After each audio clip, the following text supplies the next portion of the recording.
So I welcome you all to our Rural Community Board meeting. And we will open, by opening, I will invite Judd to open with a karakia. Thank you.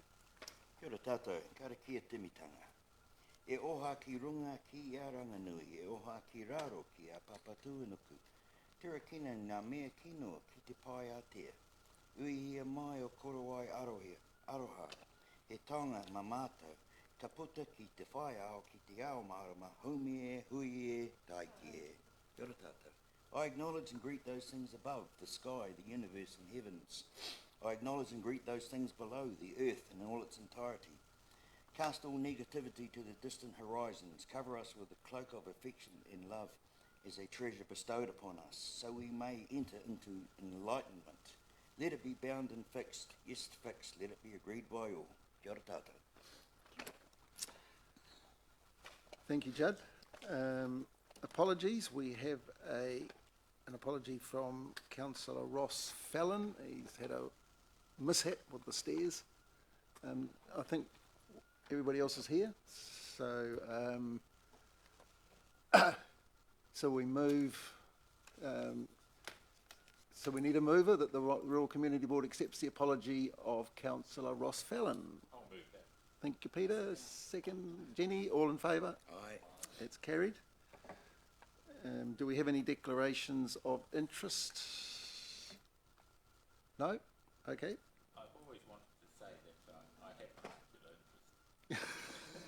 interest in this meeting. Yes, we can. I think it's Yes. We don't... Oh, minutes. So I need a mover, please, that the minutes of our meeting on the 28th of February confirmed as a true and correct record. Mover, please. I'll move that. Thank you, Peter. Seconder, Michael. Any discussion? All in favour? Aye. Against? It's carried. Thank you. Item 4, we don't have anybody for this meeting. So on to item 6.1, election of a deputy chair for our community board. On the 28th of February, Grant Skilton tendered his resignation as deputy, and a ballot was undertaken in line with the voting system B, and as a result, board members have voted unanimously to appoint Judd Bailey as deputy chair. So we will put, so I'll put that recommendation, and I was going to move, I'm moving that his nomination, and so can I have a seconder? Thank you, Michael. Would anybody like to comment? We've had a little vote and he has won it. So, but I'll, but we've got to move in a second. So all those in favour of that motion, please say aye. Against? So the motion is carried. Thank you. Congratulations, Judd. Thank you very much. Thank you, Board. I accept that nomination. Thank you very much. I'll be calling on you, Grant, for what we do. Thank you. So item 6.2 is, you may recall, we had a funding application for our community grant fund. And there was a few things we thought were missing, so we deferred further discussion until this meeting. And since then, the applicant has advised that she is going to withdraw the application. So that's now off the agenda. So that doesn't, do we have to move anything there? So, yes, we do, yes. So I need a mover and a seconder for the fact that we've received the report for the withdrawal. So Grant's going to move it. I'll second it. Thank you, Peter. All in any comments? So all in favour, aye? Aye. And against? So that's carried. Item 6.3, we're relying on Horizons councillor David Cotton, and it doesn't look like he's here yet. So we might move on to 6.4. Elise? Oh, already? Yeah, no, we're Whizzing through here. motoring through it. Okay, great. All right. This is the survey which the Rural Board ran over the summer period from January. So just get my piece of paper. So you will remember we put out a survey just to get a bit more information about awareness around the Rural Board. Which parts of our community are aware of the board? What are the issues that are of interest to the rural community? And this was meant to be in addition to our community views survey, as our last community views survey I think only reached about 30 people in the rural community. So we're quite keen to get a little bit more of a reach. This did only get out to 65 people, so it wasn't nearly as many as we'd hoped and not quite as representative as hoped. However, I think it still provides a useful snapshot in time. So in terms of highlights of the survey respondents, about 70% had heard of the Whanganui Rural Community Board. However, visibility, meaning what people had actually seen, was relatively low. So more than 60% of those who had heard of the board said they hadn't seen or heard anything from the board in the last year. But of those, 25% did say they'd spoken or heard from a board member, so that was quite encouraging. And 16% had seen media reports or articles. So you could tick multiple answers, which is why those numbers don't add up to 100, because you could tick multiple things that you'd seen. So I think that's really an area for improvement for the board to continue to get out and be visible and continue to get its promotion and communications out there. In terms of the top issues that people would like to see the board prioritising and advocating for, these were at the top roading and then rubbish. Those were the top two. I think they were the same percentage, and then rates. So this is fairly well known, I think, by the board. I think when they started, it was rubbish, roading and rates. Those are the things that the rural community care about. And so this survey has certainly reinforced that, if that was not already well known. And then other issues was connectivity, so digital connectivity for the rural community, and environmental issues were also of concern for the community.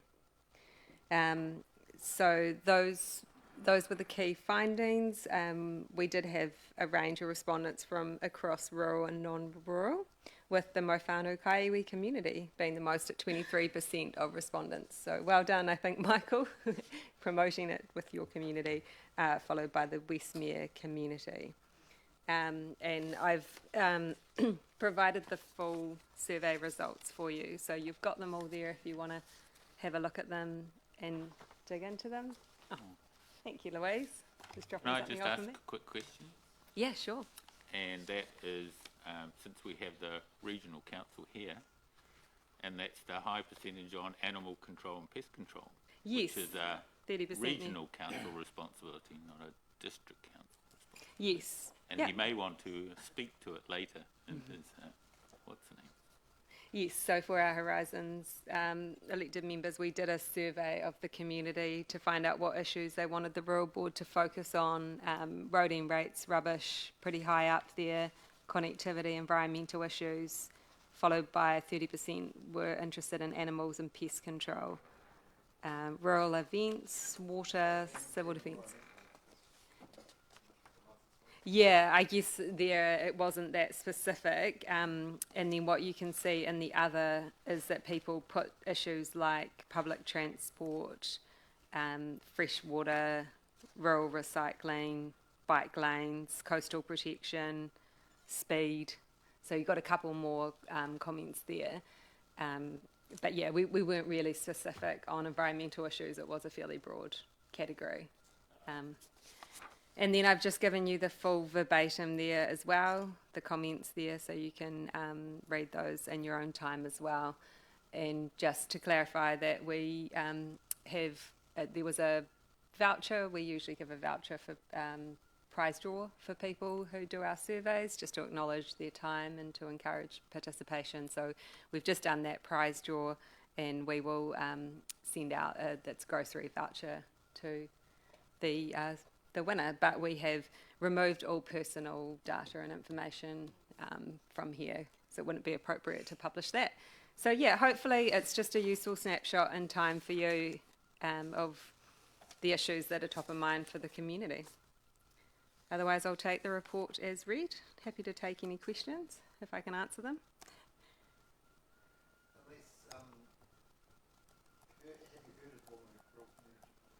Mike, turn your mic on. Turn your mic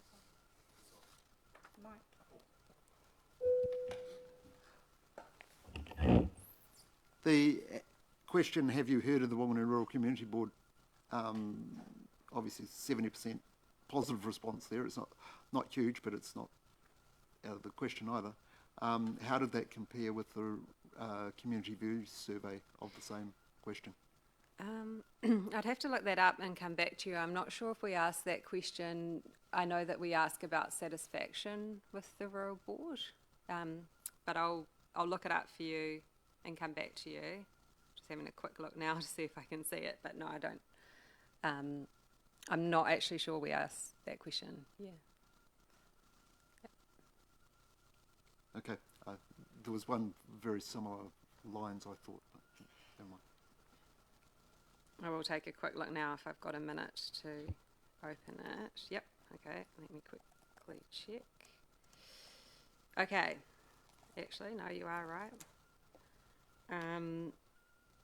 61%, most rural respondents, 61% were not familiar or had not heard of the rural board. So actually this is a different result. This is quite a few more people have heard of the board. It may also be that you've circulated it directly to rural contacts and people that you know. Yes, that was going to be my comment. My recollection is that the results from this survey are better than any we have achieved before. It certainly looks a lot more positive than the community And I think views. even more respondents, would that be right? Yes, we only had around 30 in the community views from rural community. So, but keep in mind that not all of these people are from the rural community. So you've got the statistics here, and you'll see that a number of other suburbs are represented. So you have non-rural communities like St John's Hill, Castlecliff, etc. So we didn't exclude it to only those who were from a rural community being able to answer, whereas the community view survey is excluded. It only allows, if you tick that you're from a rural community, then it asks you the questions, but it doesn't ask you those questions if you're not from the rural community. And we agreed to keep it open for this one to just get a broader reach and get a broader understanding from the community. I have a question. Yeah, sure. From the survey, are you able to ascertain the medium age of the respondents? No, we didn't ask that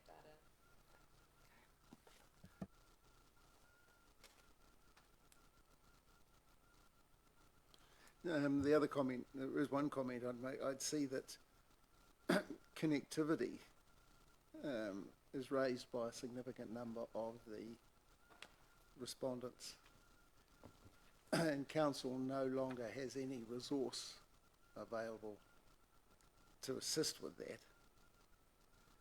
So as a board, if we are going to help with that aspect, we're going to have to look for our own resource, and trying to find a way to improve that situation with non-council resources. So if anybody's got any thoughts on that, it would be good to hear them. I see that the lady that worked for council, Jo Buckingham, she has another role, and I'm just wondering whether there might be some overlap with her new role and this, so I plan to touch base with her just to see if that is the case or not. So anyway, I think that's something we need to have a think about. Yeah, good point, and something you may want to consider for your board work program. Yes, I think that will definitely be on our list of things we consider for the rest of the cycle. So through the chair, there was a couple of work spots in Ngātini that had no connectivity, so they have, I think I reported last meeting, they hooked up with Starlink.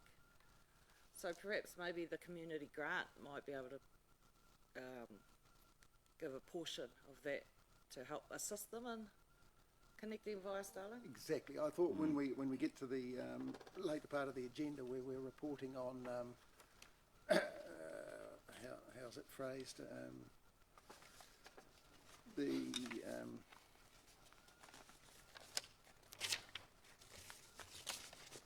we're reporting on our individual portfolios. I thought we might have a discussion on that at that part of the agenda. So is there any further discussion on this Rural Community Board survey? We've actually got another survey out there at the moment just dealing with representation. And that, when's that due by? It's the 20th, isn't it? And this is copies of that, is it? Oh, great. That's a survey. This is the representation survey. Yep. And that's due in 3 days' time. Yes. So while we're talking about surveys, perhaps if any of you have got some, if there's any people you think you can rustle up on that one, by all means. Okay, so if there's no further discussion, I'll ask for a mover and a seconder for the recommendation that the Whanganui Rural Community Board receive the report, Outcomes of Whanganui Rural Community Board 2024 Survey. So, Brian, the mover, seconder, please. Yes. Judd? So, do we have any further discussion? So, all those in favour, please say aye. Aye. And against? It's carried. Okay, so we might, so now we'll go to item 6.3, and I will welcome Councillor David Cotton and ask him to, we've given him a couple of items to have a crack at, but I'm happy that if you want to ask him any other things while we're here, that you do so. As long as they're not thank you, difficult, Dave. Chair. Thank you for the opportunity to come and have an update with the Rural Community Board this afternoon. Councillor Taylor, Alan and I appreciate the opportunity. We tag team it on it, so I'm the person today, and next time you'll see Alan. So I was just going to cover off a little bit on the long-term plan, and I've brought a couple of hard copies and the submission documents, which I'll leave behind, which will give you an opportunity to go through, or obviously you can go through online. There was only really one part of the long-term plan that I thought may be of a little bit extra interest to you, and that is the change that has been proposed in the way that we rate. And they were looking at changing the UAGC. Now, as you will know, the government set that level at 30%. We currently run at about 26, 27% of our rates are collected that way. The change, which you'll read through here, is to take that down to 16%. Now, what that'll in fact do is then change the way we're rated more into a general rate, and the general rate is on capital value. So anyone that lives in a house that is more than the average price of Whanganui will see an increase. And for the Rural Community Board, where I would say that there would be an interest for you is that most of the people you represent, lifestyle block owners or the rural community itself, are on valuable bits of real estate and it will particularly affect farmers in the way that they are rated because of the value of their property. Now, I've got a conflict of interest. I've got a personal view as a farmer as to what I think's fair. I'm not saying what's right or wrong. I'm just drawing your attention to it so that you can read through the documentation and then you may form a view as a committee that you'd like to submit on. The other change in Whanganui with the rates will be with the bus services. Now, I realise that that is not actually a big part of the Rural Community Board unless you have a rental property or own a house in the actual town itself, because it is a targeted rate and does not affect the rural community outside the city boundary. But they are looking at putting 2 more buses on to do a regular service like the Tide, and they are looking at putting a service on that would run a bus from Whanganui down to Waikanai to connect with the train to get people into Wellington a couple of times a day. In round figures, it's about 1.5 million. So again, the documentation's in here. It may be something that you want to have a look at. The other big cost for us is insurance. Again, it doesn't really directly affect you too much here. Most of that insurance with the stock banks will pertain to the Manawatu fielding area, but we do cover 20% of that cost around the region. So it will have a slight impact here, but insurance is becoming a real big issue. One, getting it, and secondly, the cost of it. The Centreport shares, we're considering whether we should sell them. We inherited them through central government 15 odd years ago. They've grown from around 9 million to around $60 million worth of value.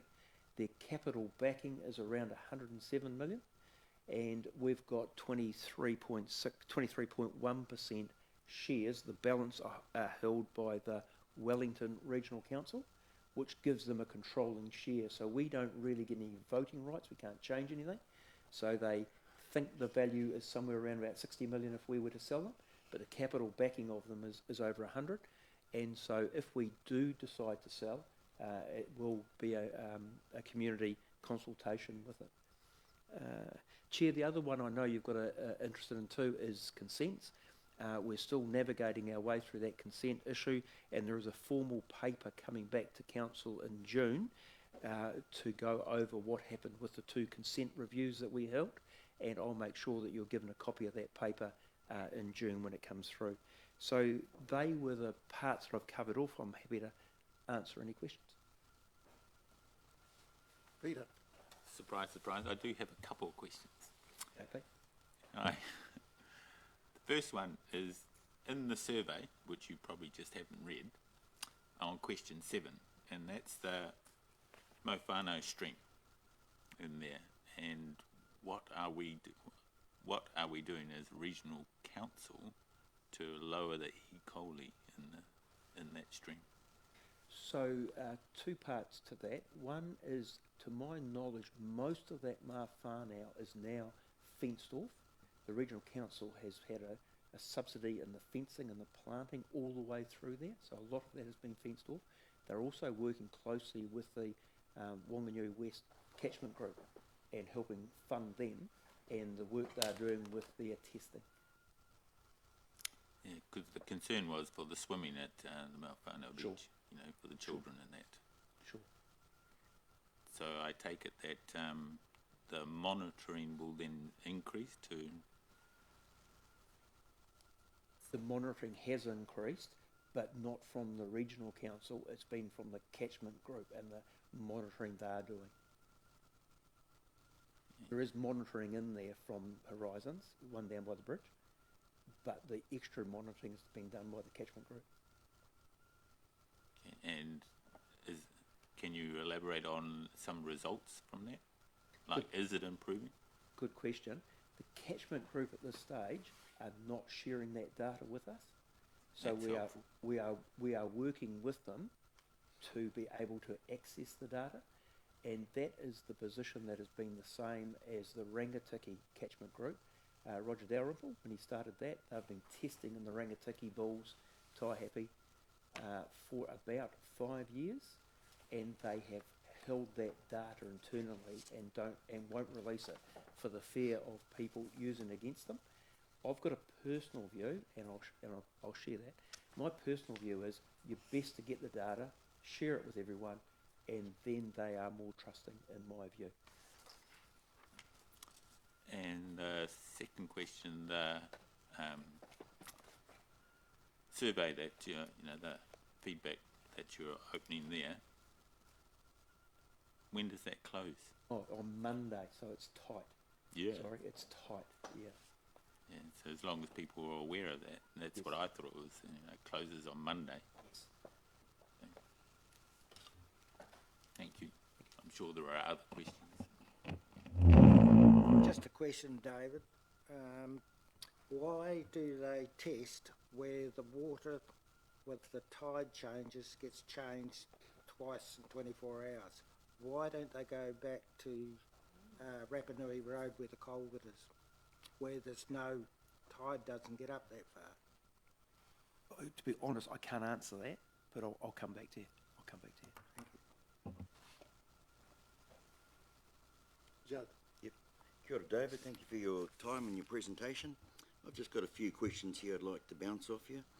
One being the deer and the opossum explosion. Is there anything positive happening about that in our region?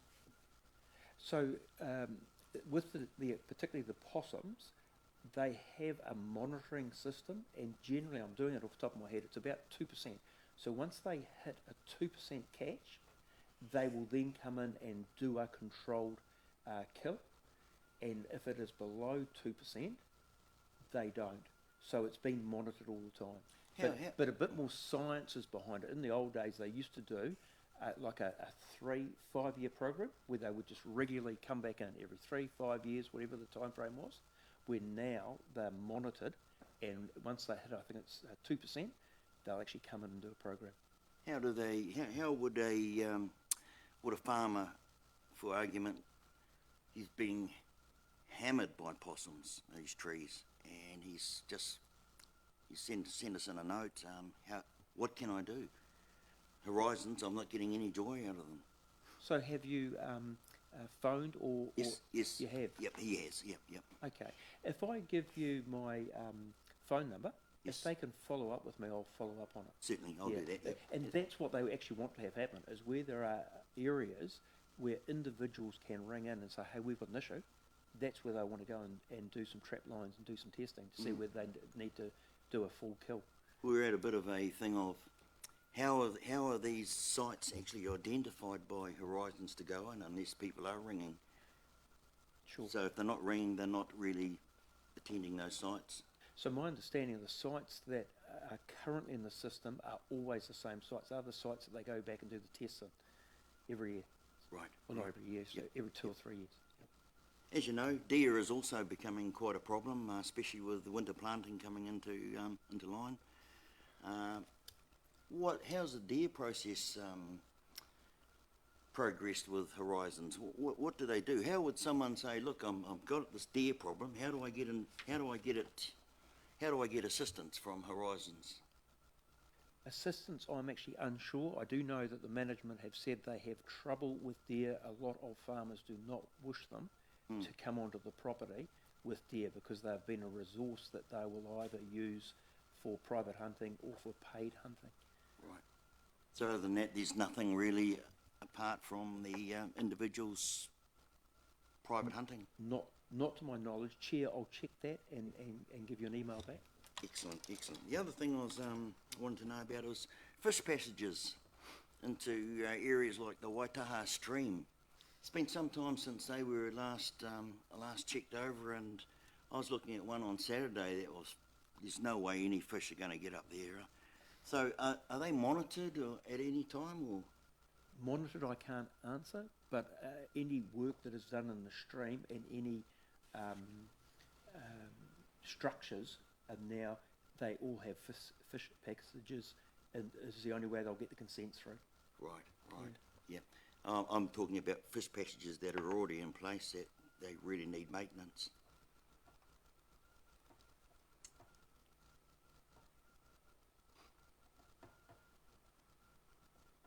Further to that, streams, is also the issue of stock in streams. Is there, I understand there's going to be an enforcement process or program initiated this year, sometime around June? There's always been an education program with livestock and waterways, Yep. and with the likes of the Rangatiki, where they had the feed pads, where they have gone through and either consents have been given for them to have that activity, or they have taken the feed pads out. So that is something that's continually monitored. Sure, sure. Yeah. But I'm really talking about enforcement.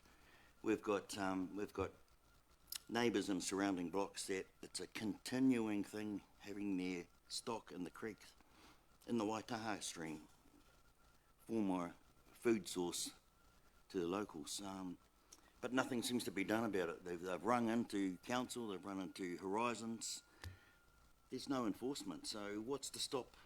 What's the threat to stop anyone from just continually doing that? Has anyone been prosecuted or at any stage over the last few years for stock in streams or anything like that? Not to my knowledge. There's been abatement notices, but I don't think I can recall where they have had a court case. Yeah, one of the big things we talk about is the purity of our water, but it's being ignored.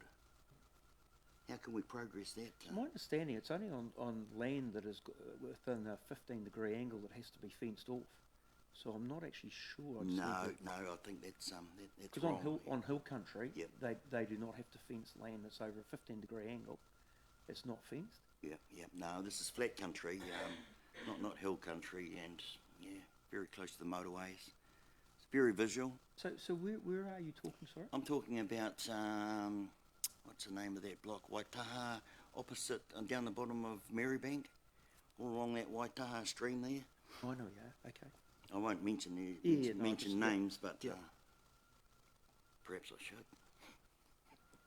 Well, all dairy farms have to have their waterways fenced off. Exactly, and it's the dairy Yeah. farm. water's Fonterra open, won't accept milk from Yeah. farms, or the dairy company don't accept milk from farms. I think the standards do vary between the dairy companies too, as to what is required and what is not. Some have standards, some So not. I suspect it's more of a lifestyle block issue rather than a commercial farm. This one's a commercial farm. It is?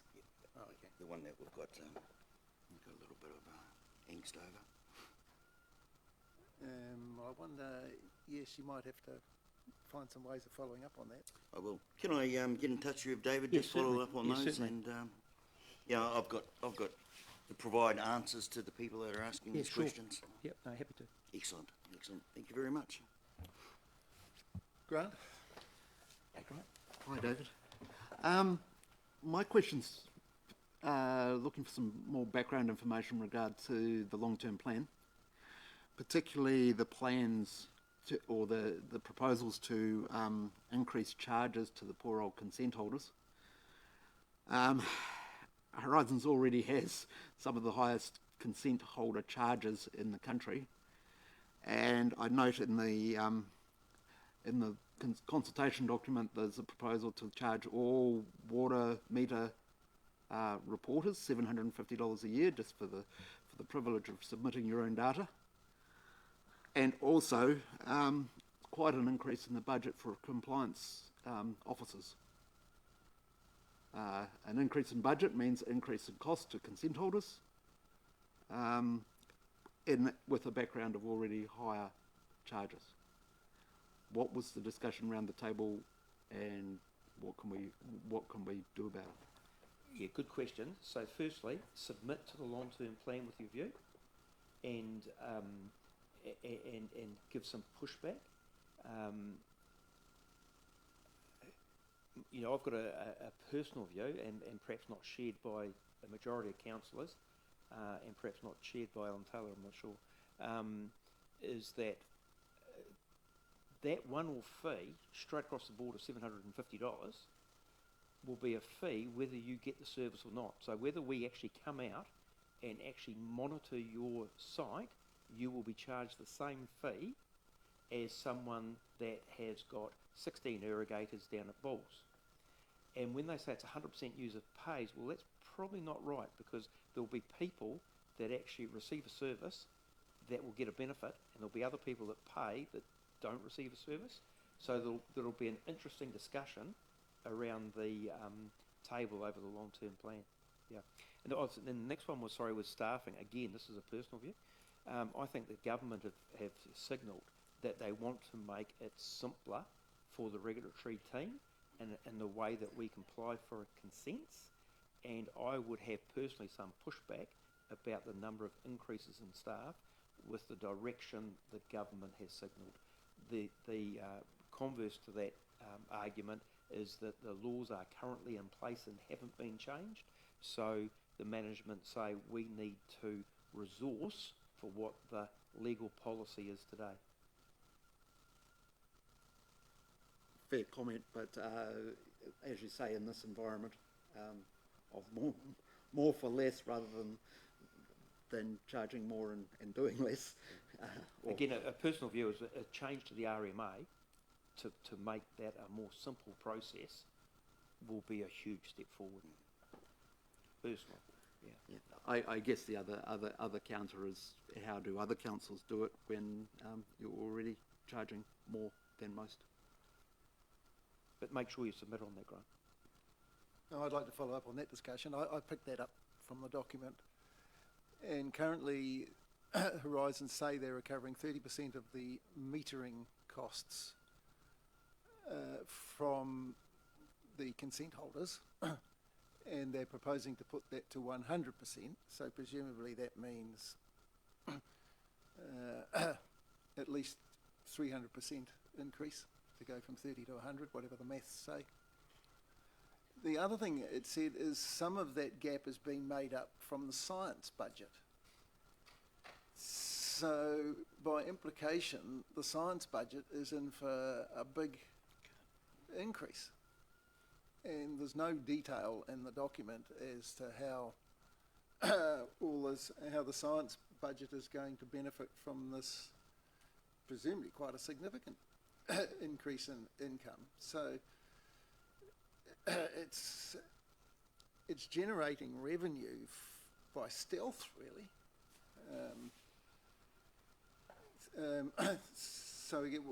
So how did the discussion go with that aspect of it? The science budget effectively getting a big increase. So at this stage, it is a proposal into the long-term plan. It's been put out there for discussion, so there really hasn't been the detail in that discussion until we see what is submitted back to us. So I know that people that have had consents have always found it frustrating that they've paid those consents over 10, 20 or 30 years, and when they come to renew them, they're asked to prove the science themselves, whereas some have said, if we've been paying the consent fee, surely some of that money should have gone into the science to provide the information about any impact on the environment that we're taking from. But you're effectively increasing your budget. Yes. In the case of the science, no indication as to how it's going to be spent. We've got no indication of whether it's going to be efficiently used.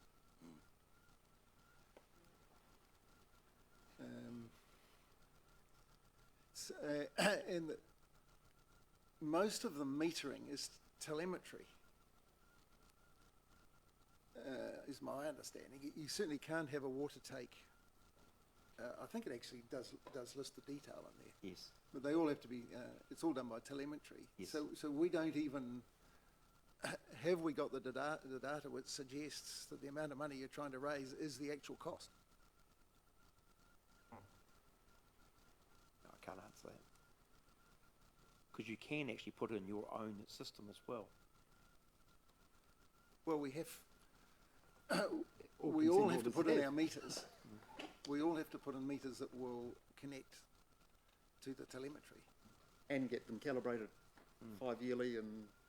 750 does seem excessive I know in our region we've got 5. They've put a structure on a hill, and each of us have got some electronics in our that hook to our meters. But so there's 5 of us paying $750 for one system. It does seem excessive. My tongue-in-cheek reply is that when it was initially discussed at council, those that have got a farming interest did not support the changes, but the 4 councillors from the Manawatu and the others thought it was a very good idea. So it went through on quite a majority from the urban councillors. So really, it's just a good opportunity to get some money out of the farming sector. In my personal view, yes. It was a good idea. Yeah, it was very strongly supported. So am I on the right lines, suggesting that there is a bit of a money grab here with not really sufficient information to know whether that money is actually required for what they're saying it is? I remember being in Invercargill once with Sir Tim Shadbolt, and he said, remember as a councillor, you can push back, and I would suggest to you that you need to push back, and make sure you submit to the long-term plan, because it's not until we get the community actually give us some feedback that a decision can be made. And I'd suggest that if a decision was to be made by just round the table, it will go through by a high majority. But if Federated Farmers and the likes of the Rural Community Board ask those questions about where the money will be spent, whether it is fair and reasonable, it would then hopefully turn into an interesting debate. So you as a board were not given any information to back up the $750 metering fee for consents does cover the actual cost? I can't recall that, no. Can I come a little bit to the defence of Horizons here? I haven't said what I did. I think in the document it describes it as a fee per metre for research purposes. So it's not a metering fee, it's a fee per metre for research purposes, or along those lines, from memory. Now, I've got the document here. I read it this morning. For some reason, I thought it was just for metering, and it was. It was replacing. That was going to replace money that was currently coming from the Science Fund, which meant that the Science Fund was going to get a big boost, and the sort of things you're talking about are probably funded from the Science Fund, but. It's come at a good time because I've just received 2 bills for my consents, and both of them are over $1,000, and it looks to me like this is going to add pretty much another close to $1,000 to each of them, and I can't see that we're being provided with the information as to what this money's going to. It says. Presumably they do have some data, because it says currently 30% of the metering's coming from is all that's being charged the consent holder, and I think there may be some, might be a little bit coming from the general rate, I'm not sure, but the rest of it comes from the Science Fund. So I suppose on that basis it is indicating that they do know what the metering cost is, because some of it's coming from the Science Fund. But Chair, I'd submit, if you've got a view on it, make sure you submit. And I'd submit individually, and then if you do have agreement amongst the committee, I'd also submit as a committee. Okay. David, while you're here, just want to talk about the river, the Whanganui River, and the erosion there, especially on the Puiki side. we're having trees dropping in quite a bit now, especially right along to that kohanga, right down to the down the other side of the bridge. It's getting quite a concern. It's undermining the bank, especially around the slipway there. Horizons have any amendment or anything they could look at to facilitate the strengthening of the bank? So just explain where that is again, the slipway. It's Is Putiki it on Slipway. Piki? Oh, okay, I Yep. know we are. Yes. On downwards. Yes. We've just taken Powerco to task over their power pylon there, and they've agreed to cough up native plants. Yes. But we're looking at what sort of input Horizons have, because it's undermining. Powerco will only deal around the area of their pylon. Yes. Either side of that is getting quite tragic. So they're doing a new review of the flood control and the erosion around Putiki now, going Yes, forward. yep. My understanding is that they have been in negotiations with the local iwi to Yep, see what I'm one of the early responders, yep. they would like to do. There's been a huge input into the Whanganui River. Just recently, you may have read that there was $400,000 signed off about a fortnight ago to go into planting down at Castlecliff. There is another 10 million on that south mole that's being spent. So there's been a huge input into the river. Seems to be all the stuff spent around the mouth and Castlecliff, the beach, doing up the, but when it comes down to the actual river itself. So that integrated catchment approach, which is in the documentation, Yep. what they're looking to do there is that rather than have what we would have had in the old days as the scheme meetings, where they had Lower Whanganui, Upper Whanganui, Tamarunui, those schemes, they're looking at an integrated approach where when the community see an issue, they will come to Horizons and say, hey, we've got this issue, can you have a look at it? And then it'll be prioritised over all the other work that they've got. So instead of needing to get it through a old catchment approach, it will be more community driven for exactly what you're talking about. So we're looking at really forming community groups to Yes. track down the funding to get these jobs done. Absolutely. And the change in this is in the past we would have funding through an annual plan or a long-term plan to do a particular work. With an integrated catchment, it means that we have a pool of money that then we can resource out to the projects without them having to be as an individual project through a long-term plan or an annual plan. Good, yeah. Yep. So really a community group will get some traction. Absolutely. Excellent. Absolutely. Absolutely.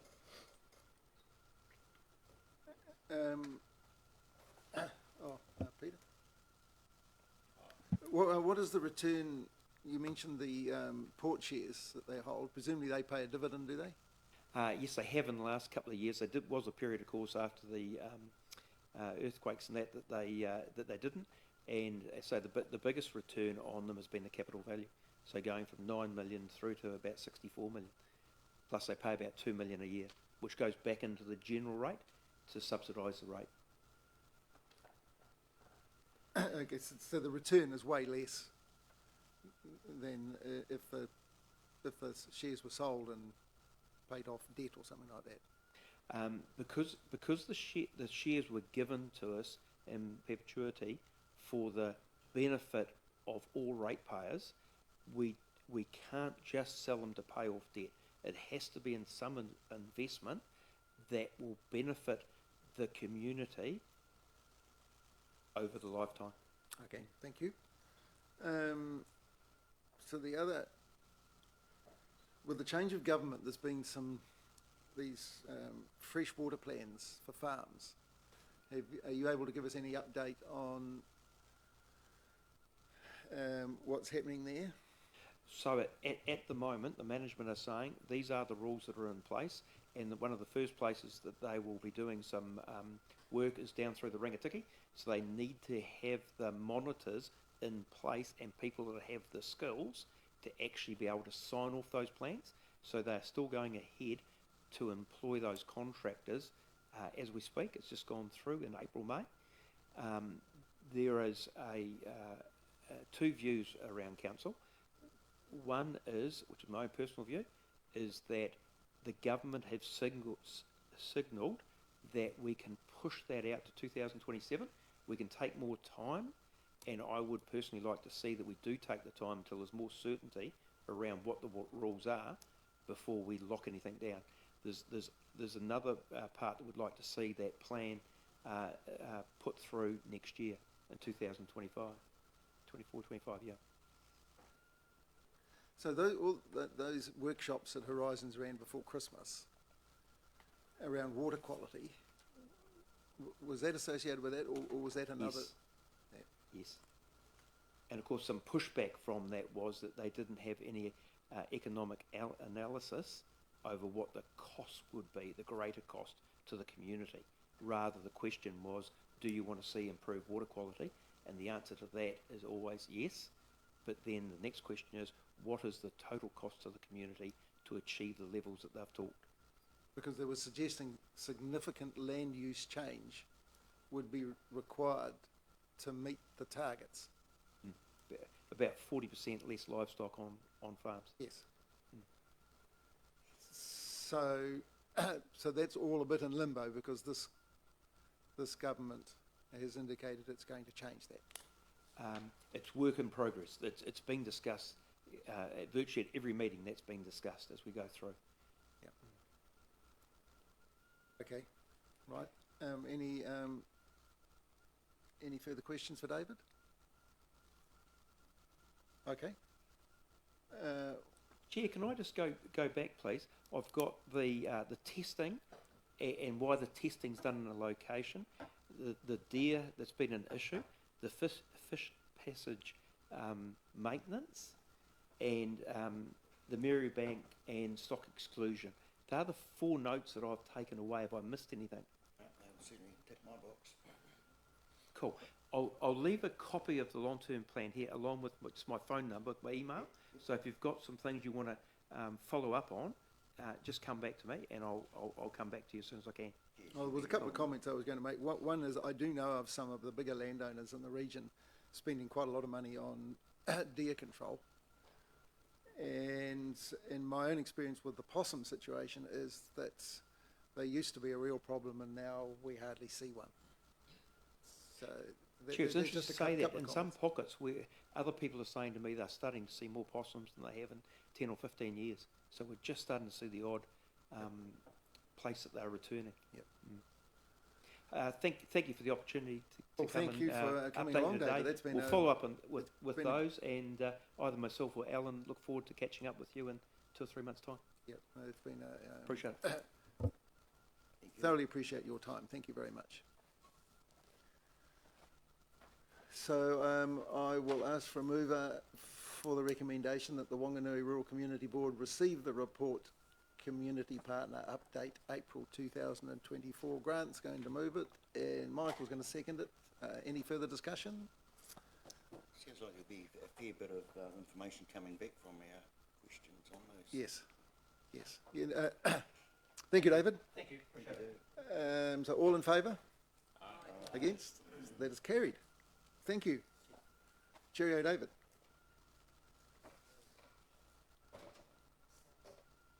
We've done the survey.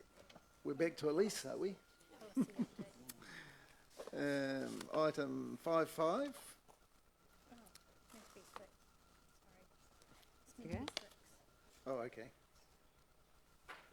Strategy and policy update. So that's back to Elise.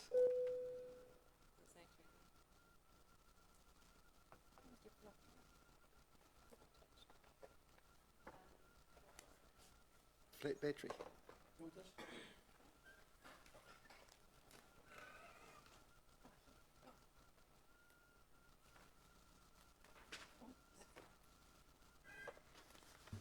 All right, thank you very much.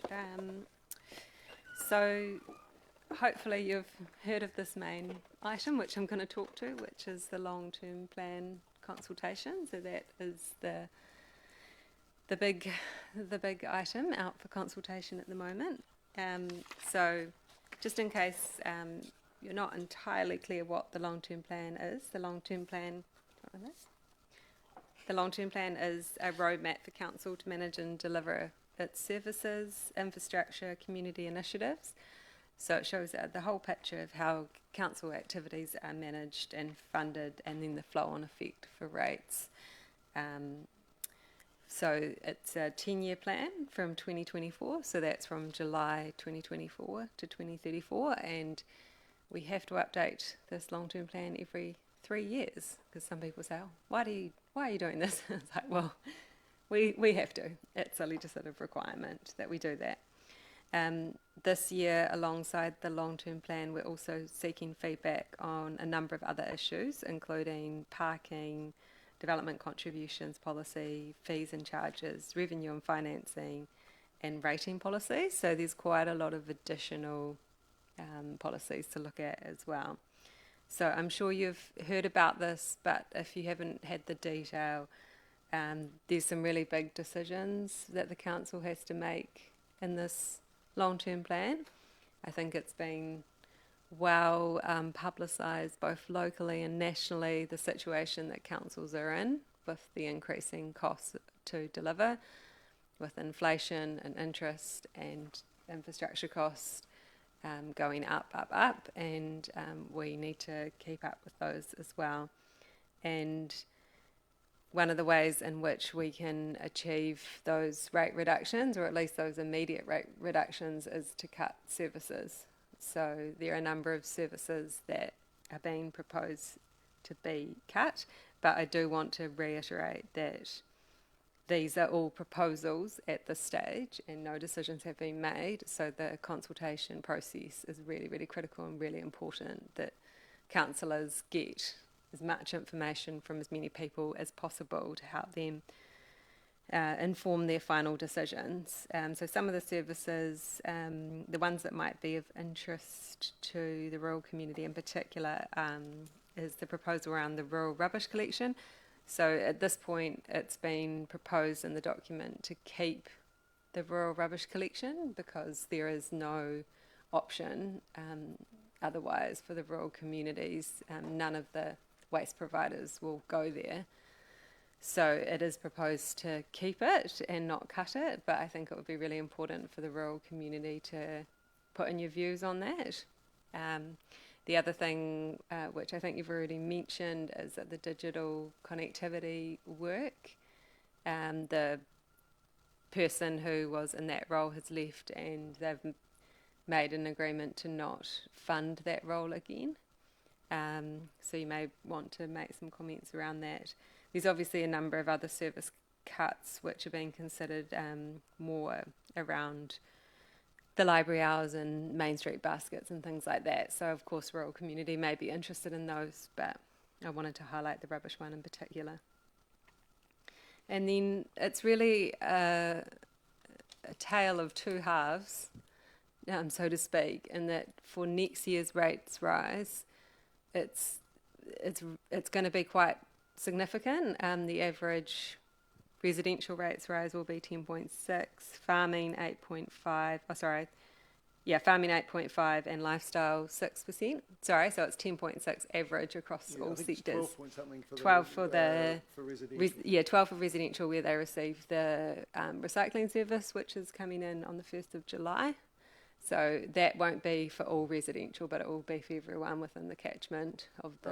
I've been looking for that rural figure and hadn't been able to find it. No, it's farming 8.5, lifestyle 6%, but keeping in mind that there are a lot of variations, and we have a tool on our website you can go to and put in your address and it will tell you the projected rates rise. But keep in mind that is based on the current proposals that are out for consultation, so it is subject to change following the final deliberations and consideration by elected members. But in terms of what I was saying about two halves, there's a lot of focus on the next year's rates rise, but we have to remember this is a 10-year plan, so it's really important that council makes some investments long term. And capital projects, you all know this, but capital projects are funded very differently to operational work. So they are usually debt funded over a long period of time. So the impact on rates for capital projects is significantly different. and is spread out over many years. So there's some big things in there, such as the Three Waters infrastructure, roading, footpaths, Opera House, and then some other community projects which have been put forward, such as the Rapanui Road Trail, Marai development infrastructure. So it would be great to get feedback from the rural community as well on these topics. And we've got till the 2nd of May, is it? Yes, until the 2nd of May. And then the other big issue I wanted to just flag is whether the council should sell assets to reduce rates. So there's been a bit of talk around this. The position of the councillors is that they wanted to get an in principle a sounding out from the community of level of comfort around selling assets, but council won't sell any assets without going through a consultation process on what those assets are. But they wanted to get the indication, is the community actually in principle even comfortable with that concept, and then pending on what the outcome of that is, they will go through another full consultation process on what those assets are. And I understand it's a mix of different potential assets, land, bare land, carbon credits. So it's a range of things out there that they'll be considering. But obviously, again, it's subject to that initial, in principle, direction. It doesn't sound like there's any... They won't be able to sell any assets to make any difference to the rates rise for the next financial year, will it? They've factored into the draft plan, they've factored in a 16 million sale, but it doesn't have a huge impact on rates. The only way you get a significant impact on rates is to reduce services, because that money from the sale of assets would go towards paying off debt. So that's how the system works. So if we want to see costs come down for next year, we need to reduce our operating costs, which is why services are being proposed to be cut. And the other interesting thing about the urban residential one is 2.4% of it is the curbside recycling. I think it's 2.2, yeah. 2 point something. Yeah, 2.2. And pretty much there's government legislation saying that has to be done. Yeah, and I mean that was consulted on twice, and there was strong community support for the curbside service coming in. So that would be a major reason why farming is less than residential. Oh, yeah. 8.5, yep, possibly. Can I just comment on sale of assets? If you repay debt, you pay less interest. So the less interest does affect the rates. Oh, it does. Yeah, sorry, no, it doesn't affect the rates in the same way that you would get if you cut $16 million worth of services. You would get a very. Well, yeah. You would get a very.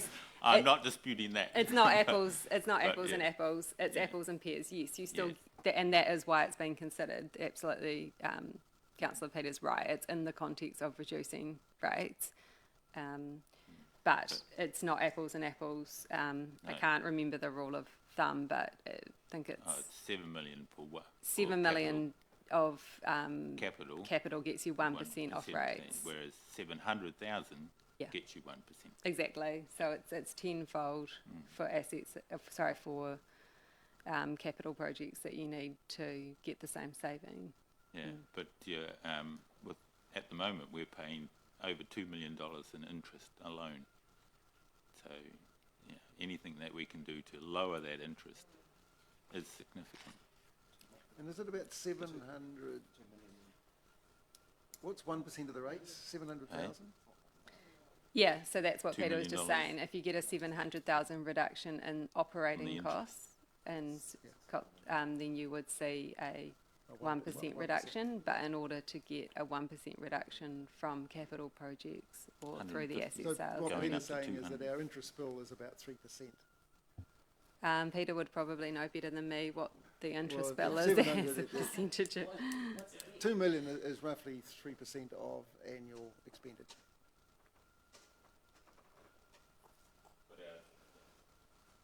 our debt at the moment is just under 150, but we're expected to go up to 200. And the concerning thing for me personally is that we have an unbalanced budget at the moment. So we're spending more than we were receiving, and the only real way to fund that is to borrow. So, yeah, That includes depreciation, doesn't it? that includes depreciation. So there is a real, well, I have a real concern with an unbalanced budget and the amount that we have to borrow and the interest that we have to pay. So I'll leave it there. But Yep, so all this details in the consultation document, page 52. So we've got 158 million of debt at the moment. Well, at the moment, or at the time of publishing this document. So it's all the information's in the consultation document. And as I mentioned, there's a number of these supporting consultations, such as parking, development contributions, finance and rates for emission consultations.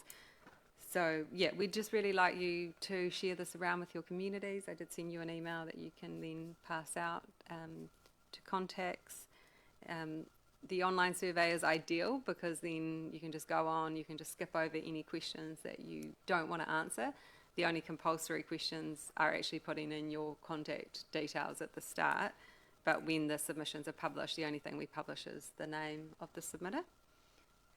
But it's really important that people put in their submissions so they can be counted, whether it be individual submissions or group submissions. I've got a bunch of hard copies here, so if you do prefer to take away some hard copies, please do that. Otherwise, hopefully you'll find everything you need on the website in the consultation document. So, I think that's it from me. I just wanted to give you that download, and happy to take any questions. Any questions? Can the council create income generators? Oh, can the council create income generators? Yes, it definitely can, and that's one of the proposals actually in the consultation document is around creating a hotel that will offset rates and generate revenue by 2038. And council's looking at other ways that can generate revenue. Open to Oh, yeah, they definitely have that ability to do that, and that's certainly been looked at. I'm not sure if Peter wants to comment. that more entails the increase in your fees and charges, parking fees, things like that. They don't really generate revenue as such. It's more about offsetting the cost to deliver the service in terms of fees and charges, charging a reasonable amount, so ensuring that our costs are going up with inflation.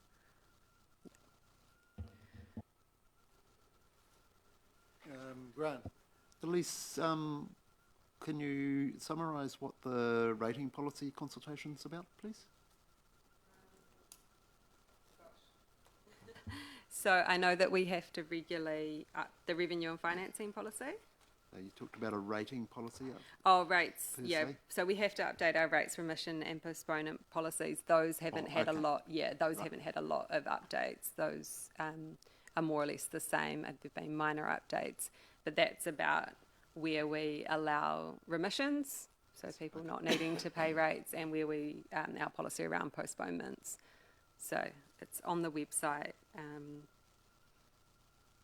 I think it says there hasn't been a lot of change there.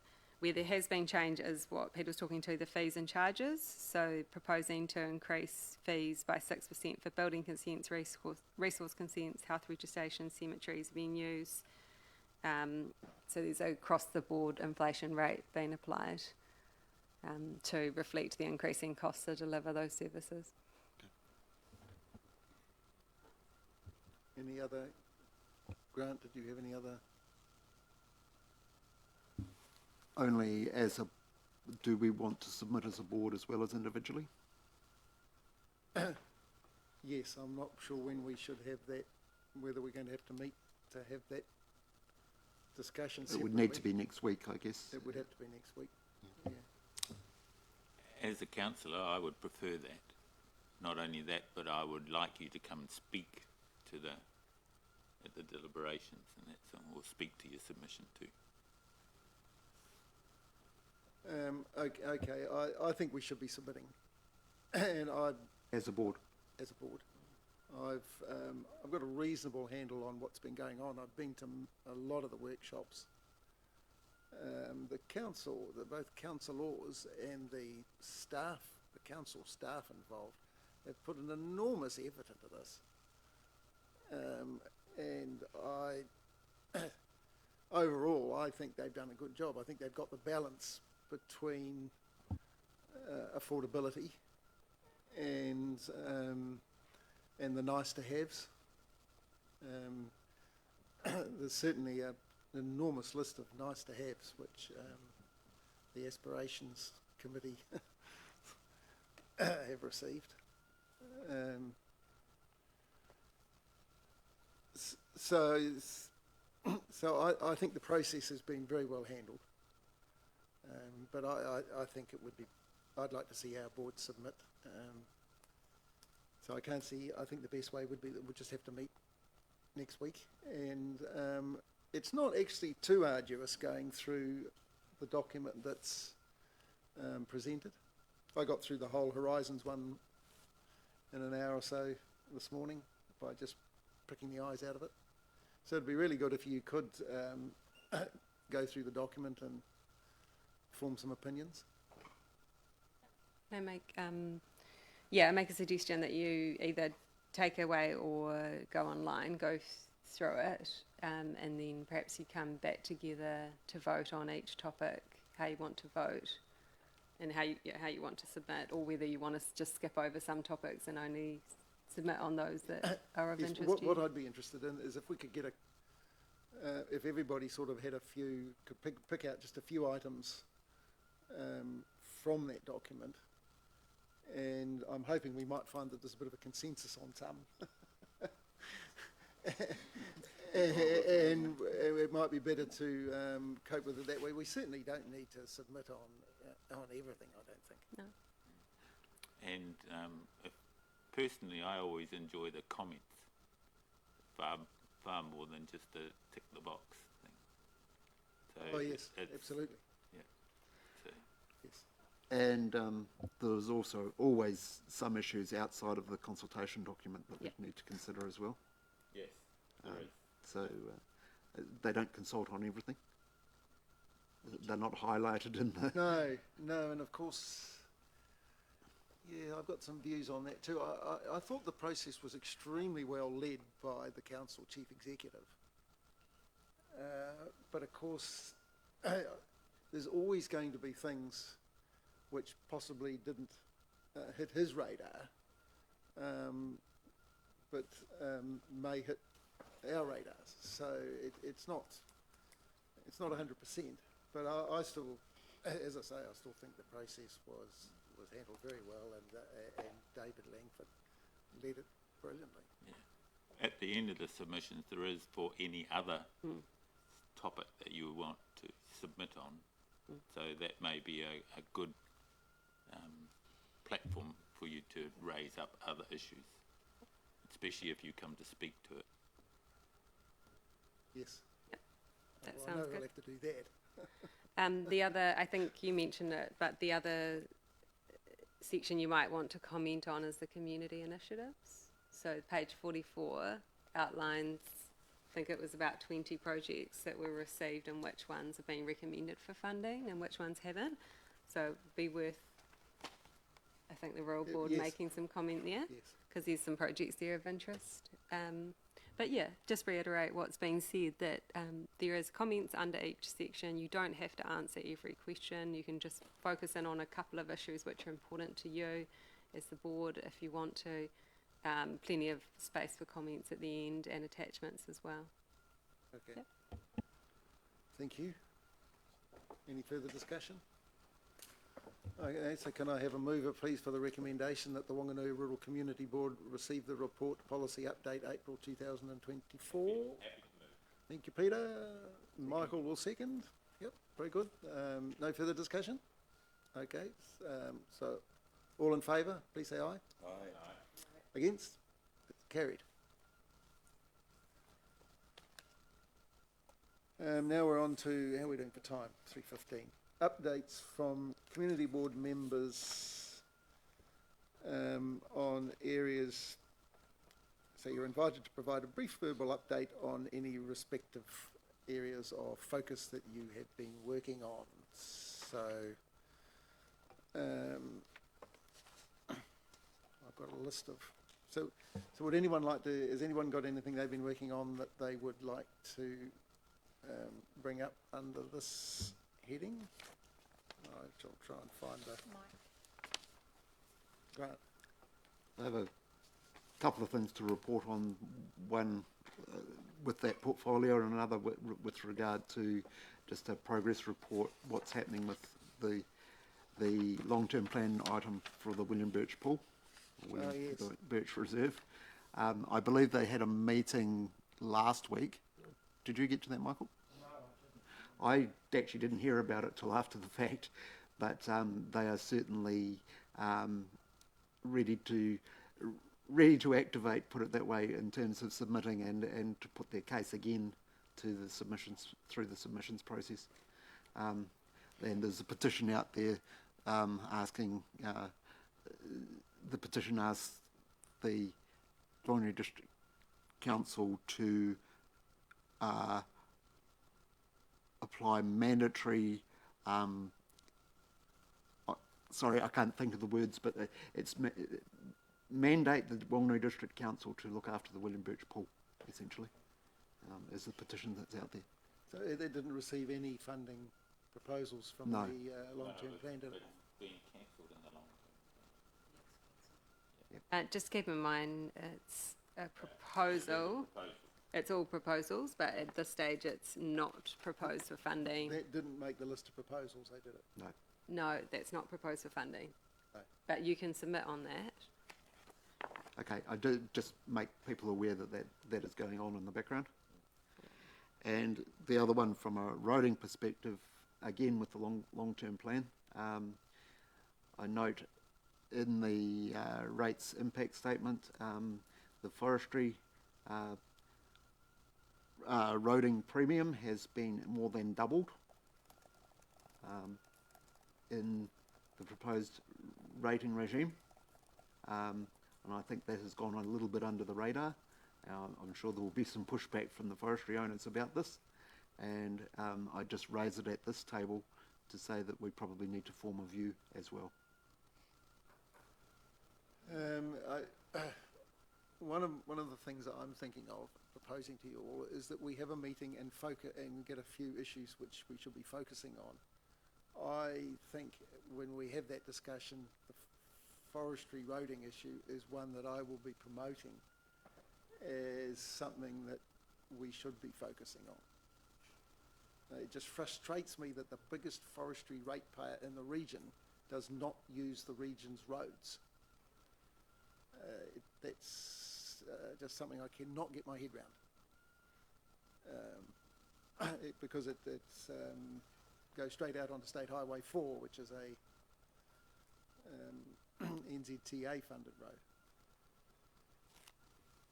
So I had not actually picked up that they doubled the roading contribution from the forests, but it will be interesting to see if anyone from the forestry industry submit on that, won't it? And perhaps we should be discussing whether we submit on it. Okay, no, thank you for that, Grant. I hadn't picked up on that last issue. Are you happy that the funding proposed in the document is going to be sufficient to at least maintain our rural roading network? Looking at the detail of the numbers, in general, roading has got a 5% increase or thereabouts, 500,000 out of 10.5 million.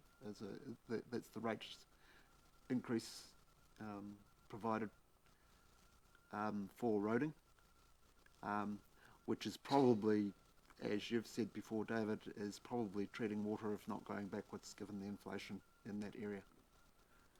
So yes, we should be concerned that essentially the budget has been cut. But where I do not understand how it all fits together is there is also $10 million worth of capital works proposed, which can be, whether a roading job is capital or maintenance is sometimes a blurred line in my view. Okay. So that may be part of our discussion. Well, hopefully we can meet next week, and that will be part of our discussion on our submission. And of course, roading is one of the bigger components of the rural farming rate.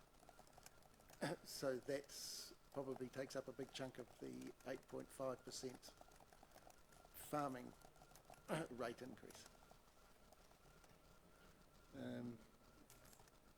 Thank you, Grant. Any, Peter, would you? A quick comment. When you do come and meet, then, and I can't remember his name because roading is the big issue. Damien. Yes, please invite him there because then he will clarify the difference between your capital and your maintenance. Okay. I'll talk to Demelza and Anna about trying to put something together for next week. We should have thought ahead really and have already done it, but we'll get there. Should we nominate a day? Well, it'll check our it'll schedules. depend on availability. So we might. So we'll shoot through. If you get an email with a time on it, can you please respond as if it's not convenient? Yeah, I can already respond. I won't be. No, good for you. So can we do a straw poll with 2 or 3 options? You've got 2 weeks. Got till There's 2nd two of- things on Wednesday. There's Tamupoko and there's also a woolshed meeting with Carl Carl Bates and Todd McClay. So that rules Wednesday afternoon out. Anything in the calendars for Tuesday afternoon? Or could we do it after that?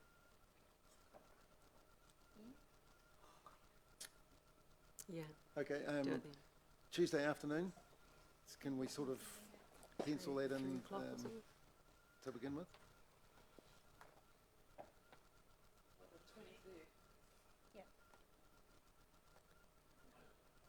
Do you want to sort that out offline maybe once?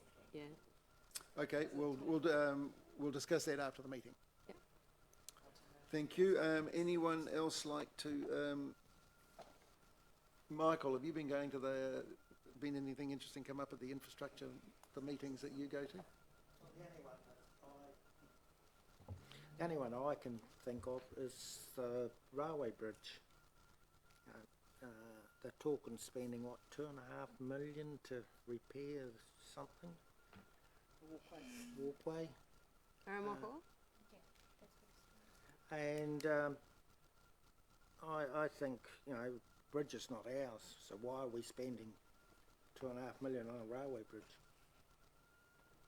And you've got the new Whanganui bridge, you've got the other bridge down the other end. Oh, okay. Yeah, that's my own personal So point of that's view. in the, that'll be in the document, the long-term plan document, will it? I thought it was put in. It's just the footpath, yes. So it won't attract any outside funding, will it? It won't be. Does it get NZTA funding?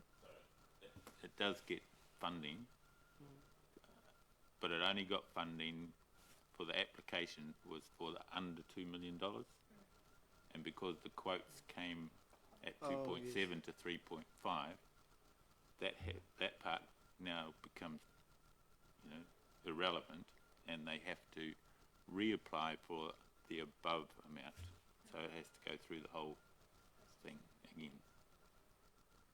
So there's not really any need for us to input onto that at this stage. Okay. Well, thank you for alerting us, Michael. Through the chair, what isn't Transrail?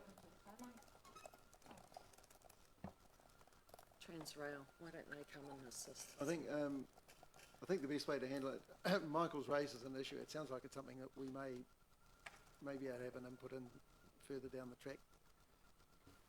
You could ask Damien when you have the meeting, and he'll explain it far better than I can. Okay, thank you for raising that issue, Michael. It looks like something we might need to keep an eye on.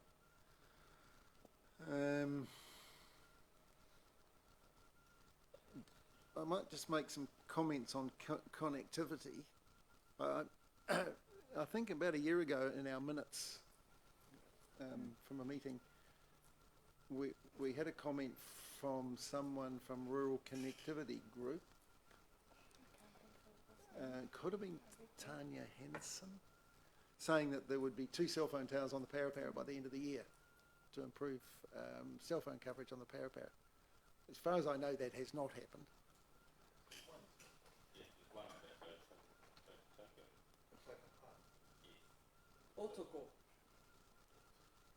Oh, okay, so we have... On the Paras.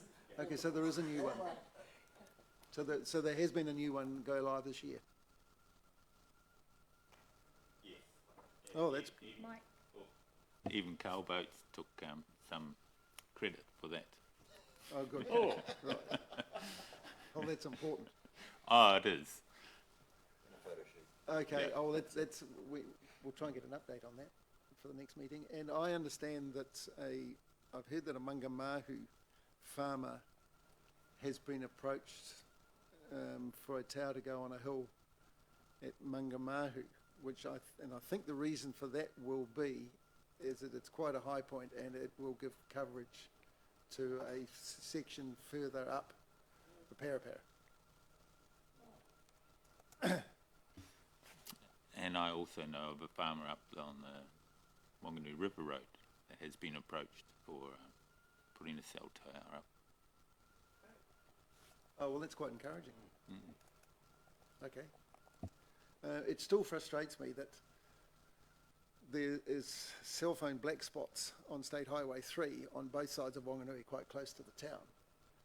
The volume of traffic on State Highway 3 these days is enormous. I simply don't think it. I think we should be advocating to improve that situation.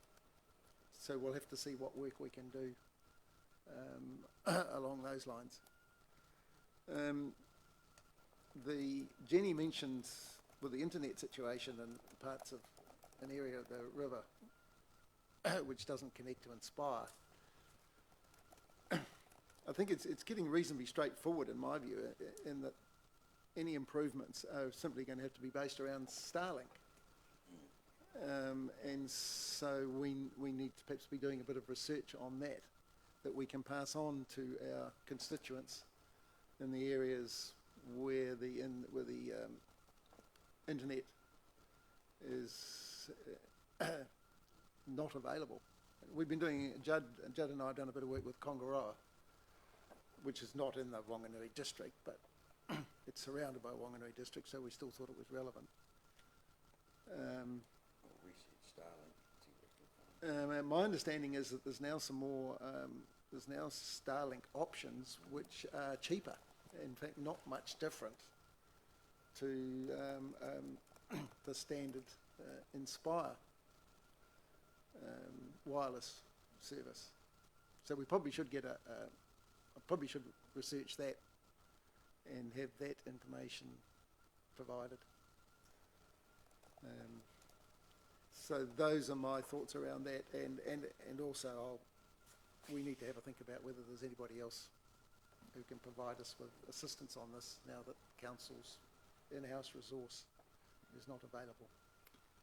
Yeah, in your inquiries about Starlink, will you be reporting back at the next meeting then? I can do that.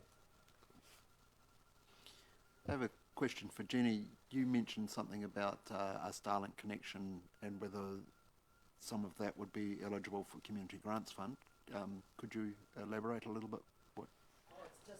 The two people I was advocating for Artini, they ended up connecting themselves and paying for it themselves. And because we have that rural community fund, that perhaps we might be able to put half of that aside, eligible to assist with their connection, if for new people wishing to connect, or the whole lot. Certainly where there's a community benefit or a civil defence type benefit,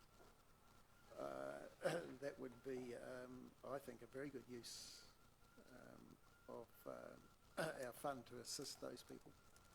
Yeah, I would entertain it for a community connection, but not for an Community individual connection. That's probably it is a community grants fund. It's not a free-for-all for individual connections. That's all. Yep.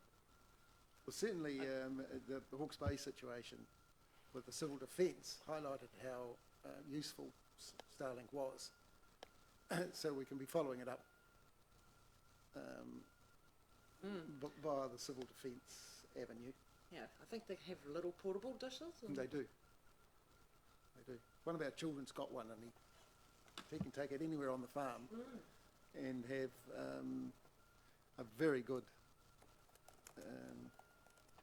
connection. Way better than your 25 megabits per second that the standard Inspire wireless provides.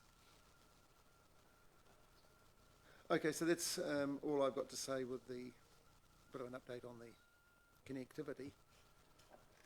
Judd, have you got any comments you'd like to make on this section of the agenda? Yeah,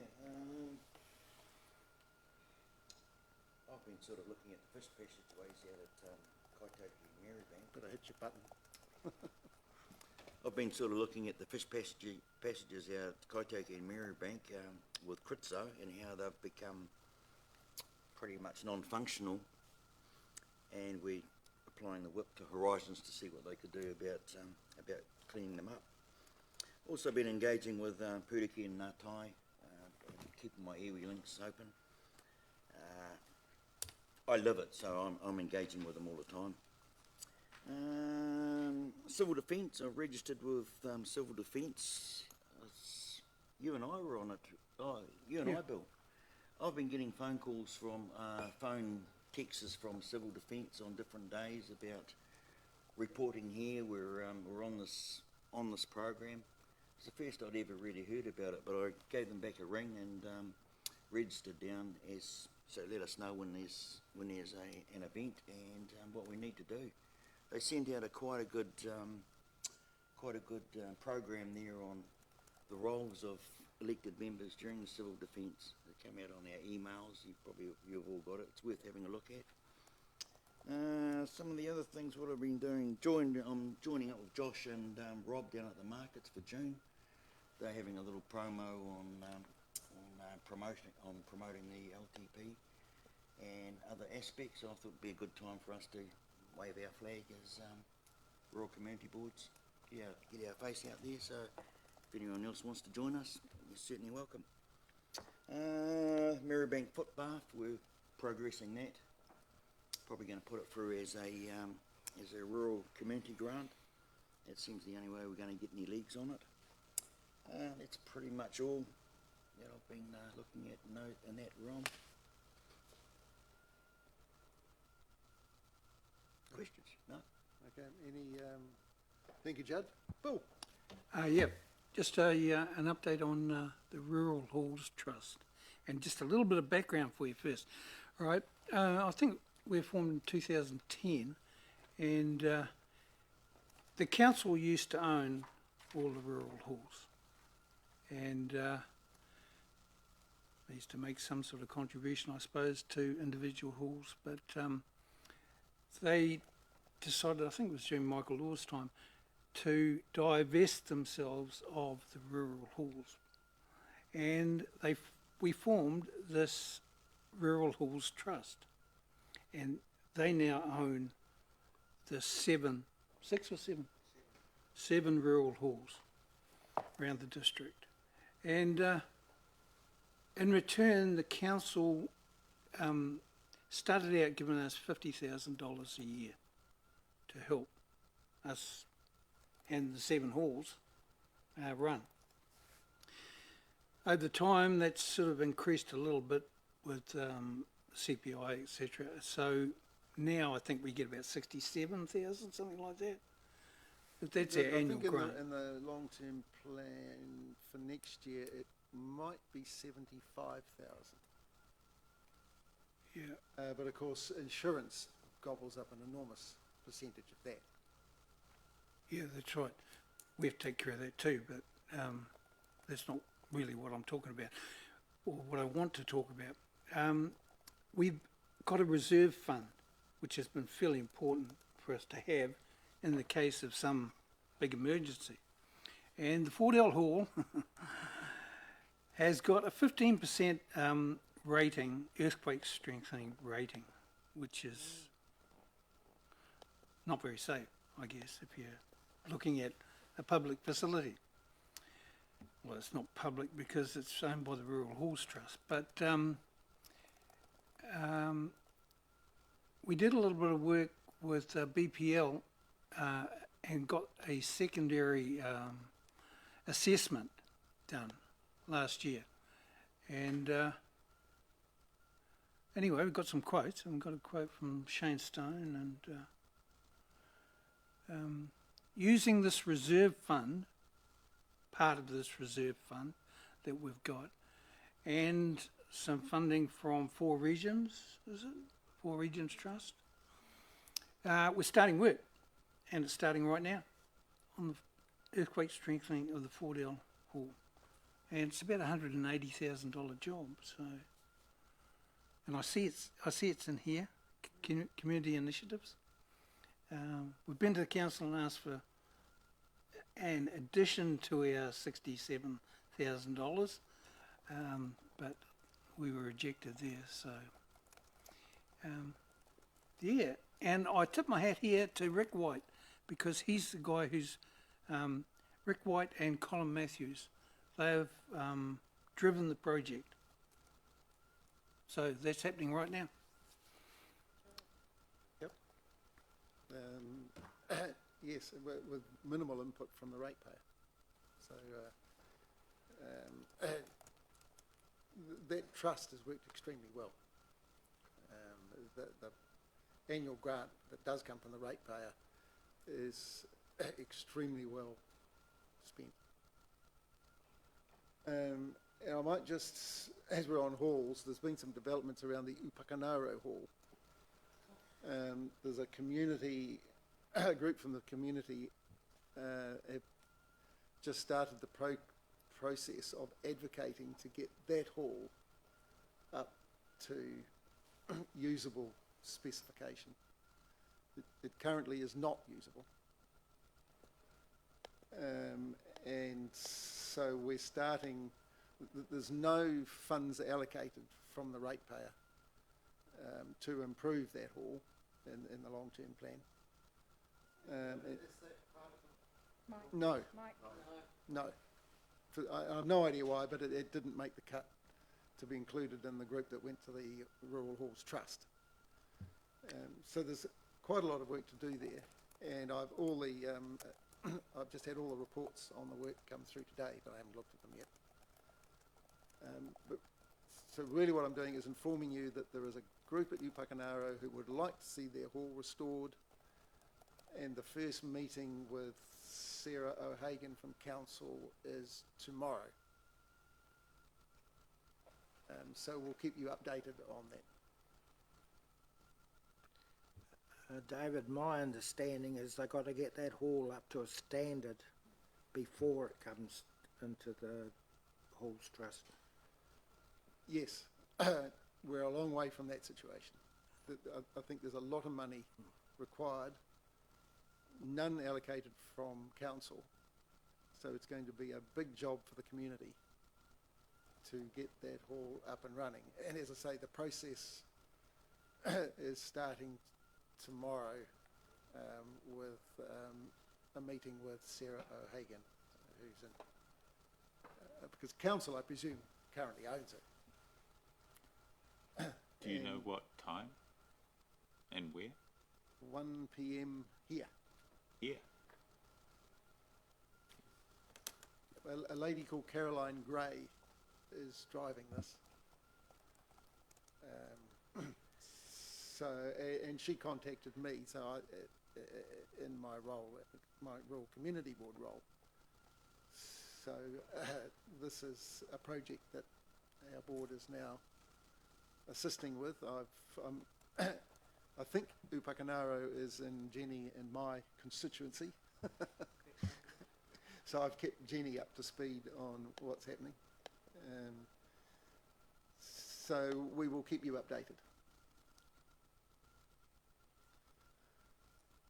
Okay, so if we've got no further... One more. Oh, Judd.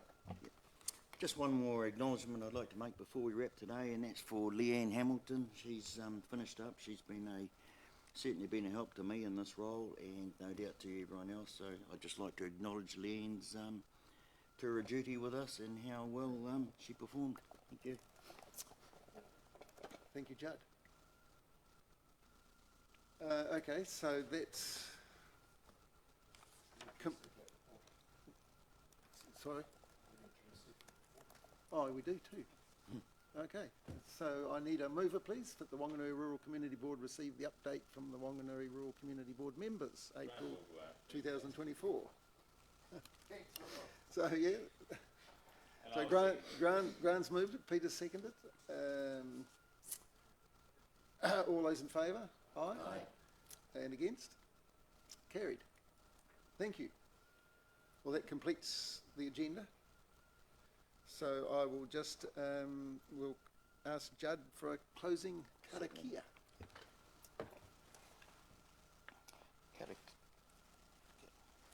Karakia me te mutanga. E oho ki runga ki a Ranganui, e oho ki raro ki a papatūnuku, wakataira ina.